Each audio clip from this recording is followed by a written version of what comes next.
Assalamu alaikum warahmatullah. So kamar yadda muka gaya muku a farko ko kuma yadda ka gani a farko cewa yau wannan shirin zai kawo maka yadda zaka hana WhatsApp ɗinka ya expire. Sakamakon yadda zaka ga cewa wasu kana amfani da WhatsApp ɗinka haka wata rana kawai sai nuna maka cewa ya yi expire ko kuma ya kusa expire. Wannan kuma yakan ɓata wasu rai ta yadda zaka ga downloading ɗin yana ɗan kamar nauyi da sauransu. To a yau insha Allah wannan channel ɗin za ta kawo muku yadda zaka yi wa WhatsApp ɗinka ya daina expire kwata-kwata. Daga wannan bidiyo insha Allah wannan WhatsApp ɗin naka zai daina expire gaba ɗayan shi. So in ka ji daɗin wannan shirin ka danna mana alamar subscribe, sannan ka danna mana alamar like, sannan ka yi share wa abokanka domin kowa ya amfana. So ba tare da bata lokaci ba mu je cikin shirin kai tsaye.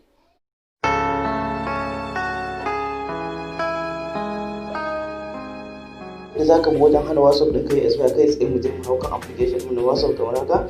Gashi kamar yadda kuke gani za mu hau kan application gashi kamar haka.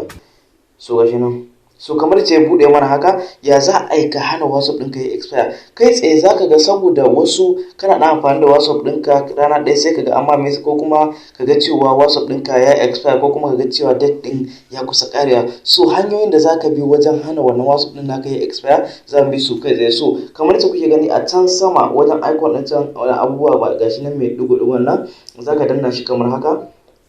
Gashi nan bayan ka danna shi zai buɗo maka wannan app fuskar. So in ka zo na ƙasa gashi inda settings yake haka sai ka danna wannan settings ɗin kashi kamar haka.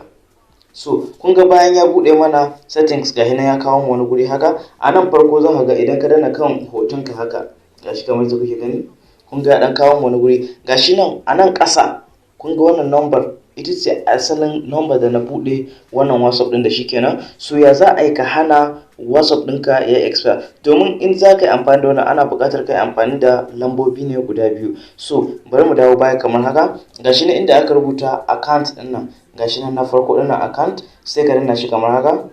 Gashi nan kamar yace buɗo ma wannan fuskar za ka zo inda aka rubuta change number ɗin nan wannan change number shi za ka danna kamar haka.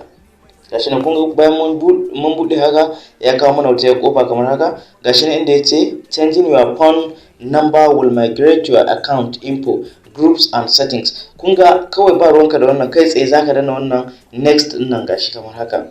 Kun ga bayan mun buɗe next gashi nan ya kawo mana gurin nambobi guda biyu haka ga na farko ga kuma na biyu. So wannan na farko zaka yi amfani da lambar da ka buɗe WhatsApp din kenan. Kamar wannan WhatsApp da muka buɗe zamu yi amfani da lambar da muka buɗe gashi kamar haka zamu sa ta. Gashi kamar yadda kuke gani zamu sa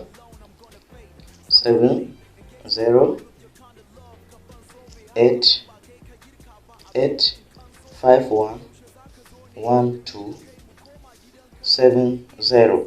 So wannan ita ce asalin lambar da muka bude wannan WhatsApp din kenan. So sai ka yi ƙasa ga na wannan na biyu sai ka sa wata lambar wacce ba a cikin wacce ba ita ka bude WhatsApp din da ita ba kenan. Wannan lambar ta biyu da zaka sa ita ce wacce zaka amfani da ita wajen sabunta wannan account din naka na WhatsApp amma kuma ba abin da zai canza a cikin wannan abin naka na WhatsApp kenan. So zamu shige shi kamar haka bari mu amfani da wannan ɗaya number kamar haka bari mu amfani da wata number sai mu sa domin update din shi.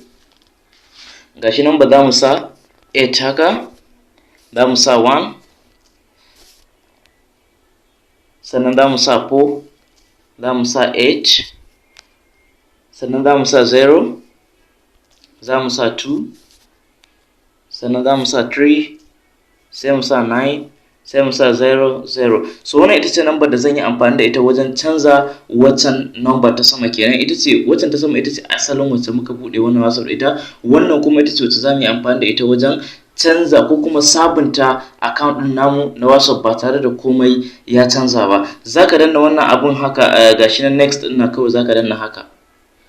Gashi nan bayan ka danna next ya kawo maka dan wani guri haka ga wani alama mabudi nan haka gashi nan zaka ganshi a rufe. Wannan yana nuna cewa ka sanar da contact ɗinka ko kuma lambobin da suke na wayarka wanda kake WhatsApp da su ka sanar da su cewa zaka canza number wayarka ne ko koya. In kana so kawai ka sanar da su zaka danna shi kamar haka gashi nan kun ga ya bude duk contacts din zaka zabi wanda kake so sai ka tura amma mu ba ma so kowa ya sani so kai tsaye zamu yi haka. So sai ka yi kasa nan gashi nan inda aka rubuta done din nan sai ka danna shi kamar haka. Gashi ne na dan sacin haka so bayan ya gama satin gashi ne ya kawo maka wannan a fuskar ya ce zai turo maka wani code da zaka yi amfani da shi wajen sabunta wani abun ta ɗaya number wacce zaka sabunta da ita kenan. Gashi ne yanzu haka muna jiran su tura mana wannan code din.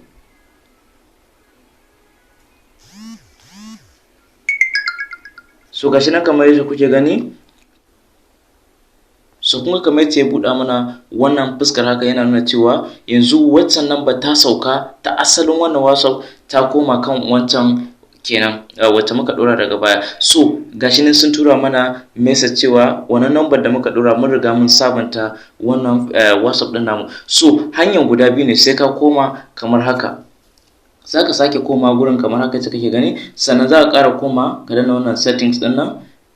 Bayan ka koma sai ka zo ka danna account din nan kamar yadda muka shiga dazu, sai ka zo kuma ka ƙara danna wannan change number din nan, sai ka ƙara danna shi gashi kamar haka. Kun ga yana dawo da mu da exactly gurin da muka shiga dazu kenan, sai ka danna next. So yanzu yace zaka yi waccan number da muka yi amfani da ita a farko zaka yi amfani da ita a na biyu ne, wacce muka yi amfani da ita a na biyu zaka yi amfani da ita a na ɗaya. Misali mu ɗau waccan sabuwar number da muka sa za mu yi amfani da ita ana, ga ta kamar haka, za mu sa 81 sai 4 sai 8 sannan sai 0 sai 2 sai kuma 3 sai 9 sai 0 0. Sannan wannan ta biyu kuma za ka yi amfani da ainihin number da kake amfani da ita a WhatsApp din naka kenan, wacce ka bude wannan WhatsApp da ita kamar yadda muka yi muku a farko cewa. So zaka sa ta kamar haka, zaka sa ta gashi kamar haka, gashi nan kamar haka. So kawai sai ka danna next gashi kamar haka. So kun ga exactly ya ƙara nuno mana wani fuska da muka yi cewa yadda in kana so mutane ka sani cewa ka canja wannan number ne ko baki canza ba, so ba ma buƙatar wannan, kawai zamu zo mu danna done kamar haka. Gashi ne yana connecting.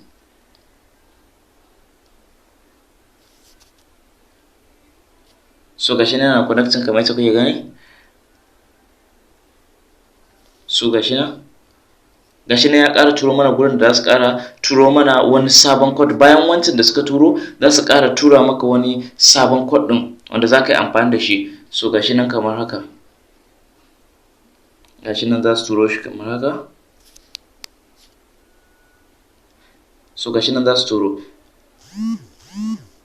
so gashi nan sun turo shi kamar yadda kuke gani, gashi nan 95508 gashi nan musa haka 9. Bayan mun sa kuɗin kun ga ya dawo da mu wannan fuskar kamar haka ta ainihin WhatsApp din. To wannan yana nuna cewa asalin number da muka canza da wacce muka ta WhatsApp din yanzu mun dawo da ita ta koma WhatsApp din mu ya koma yadda yake ainihi. Sannan kuma wannan abin da yake nuna mana na cewa ya kusa expire ba zai ƙara nuna mana shi ba, kuma ba yadda za a expire ta wannan hanyar. So wannan hanya ita ce za ka yi amfani da ita wajen hana WhatsApp ɗinka ya expire insha Allah. So a duk lokacin da WhatsApp ɗinka yake nuna ma alama expire ko kai cewa ya kusa expire, so wannan hanya ita ce za ka bi wajen hana shi ya yi expire. So in ka wannan bidiyo ku danna mana alamar subscribe, za ka ga ƙararrawa ta fito a gefe, sai ku danna wannan ƙararrawa, sannan alamar like, sai ku danna, sannan ku danna alamar share domin share wa abokanku domin kowa ya amfana. Mun gode da sauraron tashar Usee Guy, sai kun sake